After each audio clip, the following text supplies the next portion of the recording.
What's going on? It's your boy, Bobby Dubs. We got a new show for you. Myself, I'm doing it.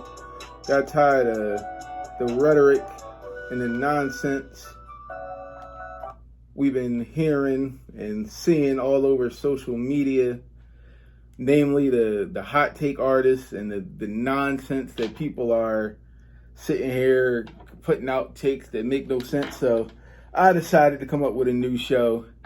It's called Hitting for the Cycle. So what I'm going to do each and every week is take 4 takes that I think are just absolutely nonsensical, ridiculous, and I'm going to crush them as if I were hitting for the cycle.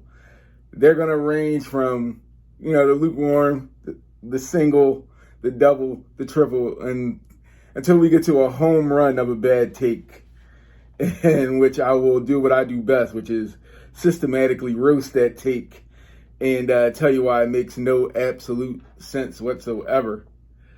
The first take, the single, is going to be that from Ross Reed on Twitter. There's all the Aaron Rodgers drama, and he still has the same amount of rings as Joe Flacco. As if that's an actual freaking comparison. Aaron Rodgers has multiple NFL MVPs. Joe Flacco has none. Joe Flacco had one dynamite playoff run that was still aided by a pretty good defense. And then some crazy calls that went in the Ravens' favor throughout that entire playoff. So to sit there and try to compare Aaron Rodgers to Joe Flacco or make some type of snarky comment about how they got the same amount of rings, newsflash, it's hard to win a Super Bowl in the NFL unless your name is Tom Brady, in which, stuff just happens to fall in your lap when things just start to happen and you happen to be blessed to have that longevity and, things go your way. Unless your name is Tom Brady, it's hard as hell to win a Super Bowl in the National Football League. And it's not as if they've been giving Aaron Rodgers like the cream of the crop when it comes to draft picks and personnel and talent around him. They barely draft offensive talent. Let's just wait. They don't draft first-round offensive talent. Everybody that's come out of that system is somebody that was homegrown. They didn't think that much of, but they drafted them late, and then they became something like a Devontae Adams. But get out of here with that BS crap that, we need to be thinking about how why are we hype on Aaron Rodgers finding a place to land or a place to play because he's got the same amount of Super Bowls as Joe Flacco. Like, go to hell. Seriously, Ross Reed. Beat it. Now, the number 2, the double. This comes fresh this morning after the upsetting news of Simone Biles stepping away from the team competition in the Olympics. She stepped away for some medical concerns. They're saying now it's more of a mental issue than a physical issue. Either way, we wish her nothing but the best here at Triple Play Media and at Hitting for the Cycle. But this tweet comes from Trey Chafin. Simone Biles made us lose gold because she didn't compete due to injury. Kerri Strug would never. Can we not compare Kerri Strug to Simone Biles? Not the fact that Simone Biles is far and away better than Kerri Strug ever was. But when you're looking at what Kerri Strug did, you're not using the context of she shouldn't have been out there, even if it was her choice, which people are saying now that she said it was her choice to go out there, even on the broken ankle, which courageous, but there's a certain level of courageous and stupid.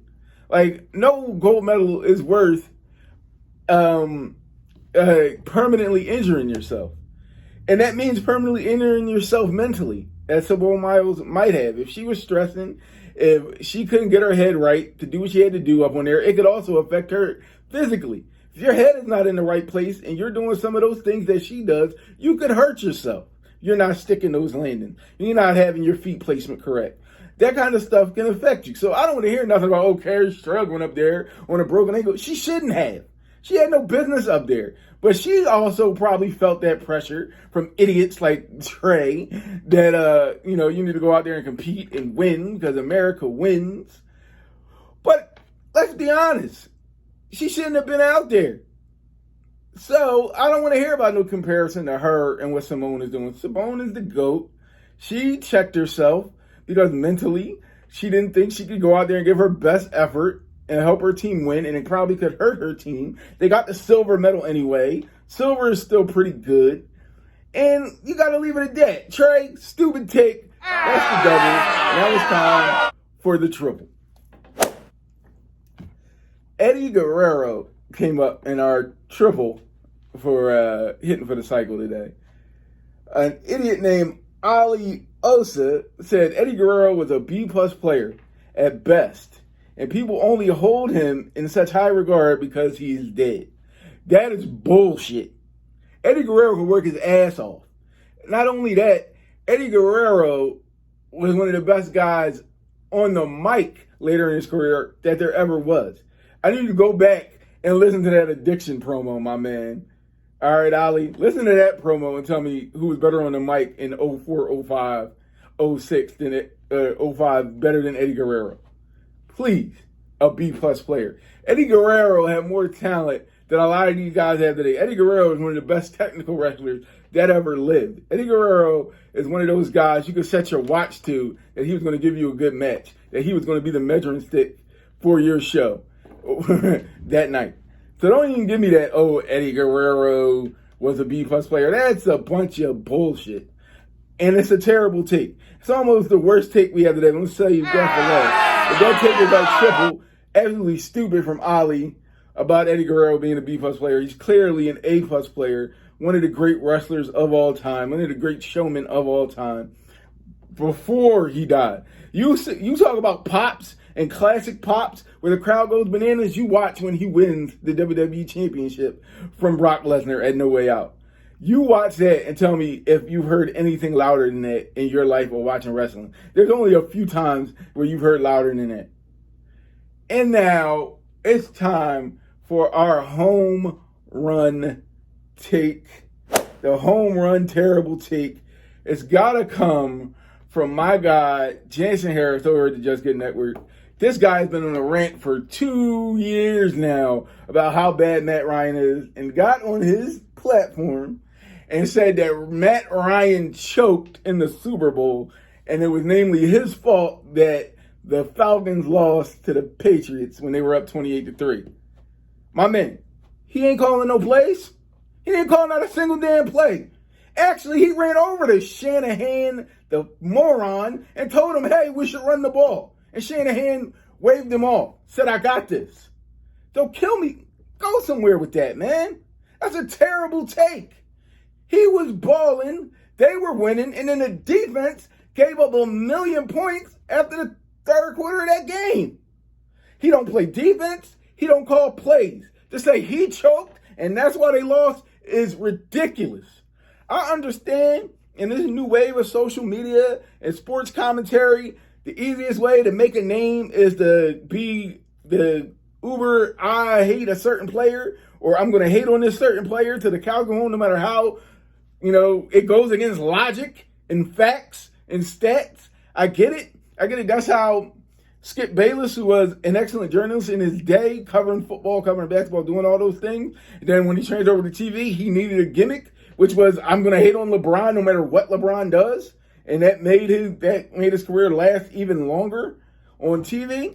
And guys are trying to make it that way. If Jansen, my man, if you want Matt Ryan to be your LeBron, and that's how you're going to get on, more power to you. I just think it's a better way you can come across because you do good content. Go check out the Just Good Network on Instagram, on Facebook, on Twitter. Check out all those guys. They do good work. But this is just unnecessary and nonsense.